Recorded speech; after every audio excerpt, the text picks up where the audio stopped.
ئەڤدیمەنێن یەکژمالێن هەولێرا پایتەختە. پشتی ێریشە موشەکی گۆگەلێک زیانên مادî gihandiye mal û milkên welatîyan. 12 mûşekên palîstî ku şeva Hewlêrê guhertibû metirsî li cem welatiyan peyda kiribû ku matmayî ji hêza êrişê mane. Xwedanên vê malê dibêjin ew şev nayê ji bîr kirin û hûrguliyên wê dê di mejiyê wan de bimîne.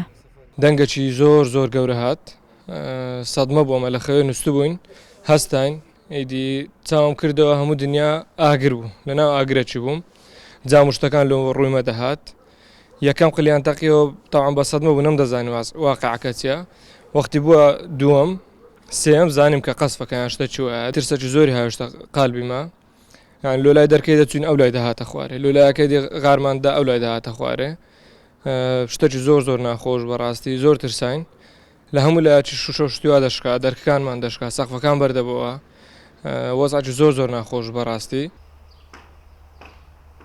لە هەر بەشێکی ji vî xanî nîşanên êrişê diyarin parçe ji dîwaran hatine xwar pencere şikestine û li ser erdê hên parçeyên mûşekê têne dîtin.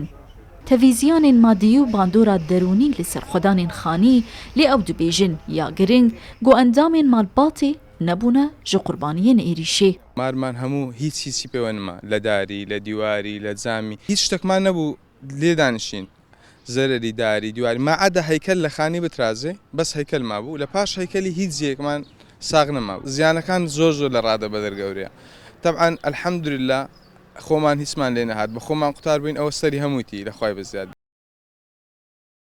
Şeva 12 sêzdê adara 2022 bajarê Hewlêrê bi 12 mûşekên palîstî hata armançkirin û di armancê de avahiya Kenala Kurdistan 24 û çend cihên din yên sivîl rastî ziyanên madî yên mezin bû.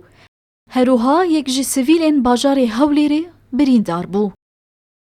Lava Esad, Kurdistan 24 Hewlêr.